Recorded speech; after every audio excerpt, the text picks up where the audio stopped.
said the hip hop, the hip it to the hip hop. Yeah, boom to the hay, all you sports fans, or to you, the individuals, part of the collective, out there in the tubosphere. Welcome to Fast Track Sports Rack Highlights, here on Talk Radio version of OMSR.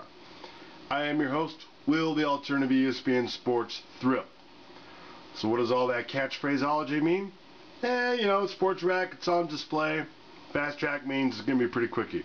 Although, I've been waiting for a repeat of this to show y'all for a long time. We're talking the SEC championship game, first conference championship game ever, be it a risque, back in 1992. Now, this hasn't been on the air since August.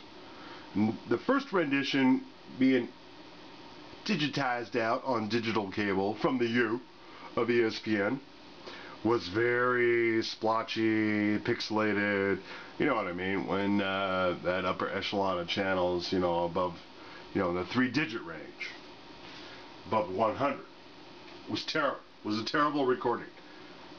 And I was going to put them up. This is split up into 6 parts, because it was an hour-long show. So, obviously not going to take an hour-long show and throw it up on YouTube. You can't do that anymore. The point is, this was a much better broadcast.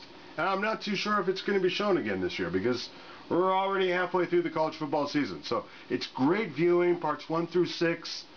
You got to check it out. They speak for themselves. This will be the baseline show. If you haven't seen the other ones, you really should start from part 1 so you can see all the way through to part 6. It'll make sense.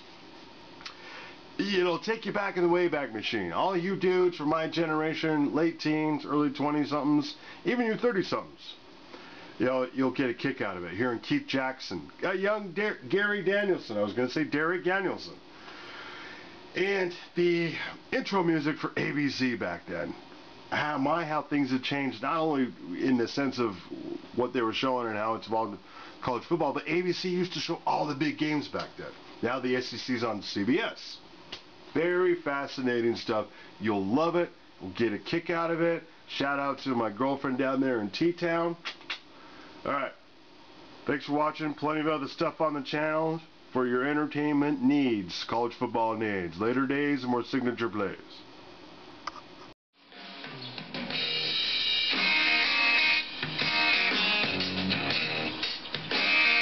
In 1992, in the first SEC championship game, 2 men played a key role in one very important play, and it forever connected their lives.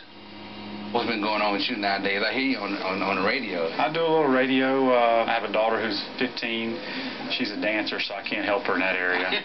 But my son, he plays football, baseball, and basketball. He's 11, so I help coach his teams and really enjoy doing that. He's a quarterback, too? He throws it pretty good. You know, once he gets on up there and he becomes as good or better than his father, can you send him to Tuscaloosa? Well, you know what's funny is a lot of people may not know that I really wanted to go to play football at Alabama, but they were like the only team in the South that didn't recruit me.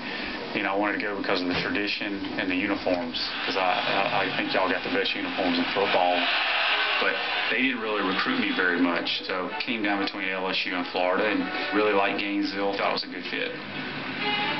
You know, absolutely knew nothing about Steve Spurrier, didn't even know he won the Heisman Trophy. Spurrier, for his part, knew nothing about Shane Matthews. Apparently, none of the other coaches did either. When he got there, it was so many other quarterbacks that we were focusing on. Shane was so far down the list, he didn't even work out with the regular quarterbacks. He helped the running backs get better because it was 5 other quarterbacks before him. But Coach Spurrier, he gave Shane a chance, and he liked the fact that Shane was very smooth, and he kept his composure. And I believe that Coach Spurrier, when he saw Shane, it reminded him a lot of himself. Oh, Shane was a cool customer. I mean, nothing bothered him. He loved the offense because it gave him the opportunity to make decisions, and away we went. And Shane, he became the SEC Player of the Year 2 years in a row. Matthews fires to Willie Jackson, and Matthews the throw to the goal line. Touchdown! By the end of '92, Matthews had become the most prolific passer in SEC history. His 74 touchdowns and almost 9,300 passing yards were both conference records. Being in the spotlight hasn't changed Shane Matthews. He's there to sign autographs, make a hospital or school visit, or to be a spokesperson. I was just like those little kids, when I was their age, looking up to Archie Manning or whoever it may be. And, it's great to be a role model. You can't slip up one little bit because everyone's has an eye on you. So I try to lead by example. Gotta give one. Shane Matthews, I think he had his best game ever.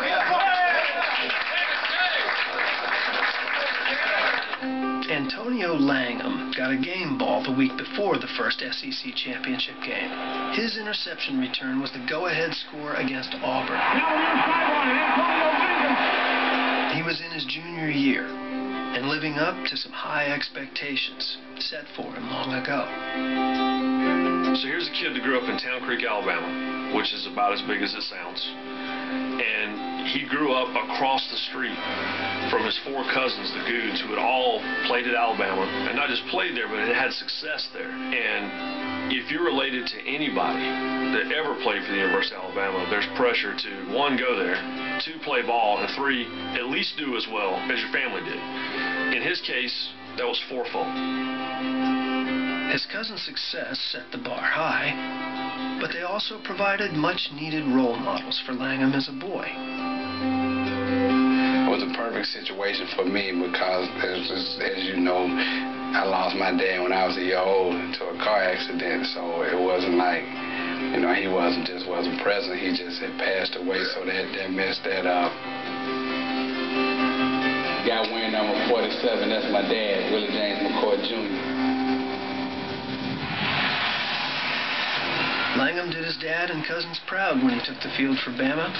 He set the school's career record for interceptions with 19. He also had a knack for being Johnny on the spot.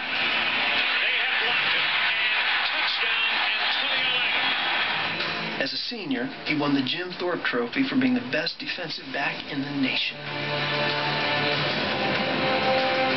I say I'm a product of my environment because I had a chance to watch it all firsthand from as a little boy all the way up.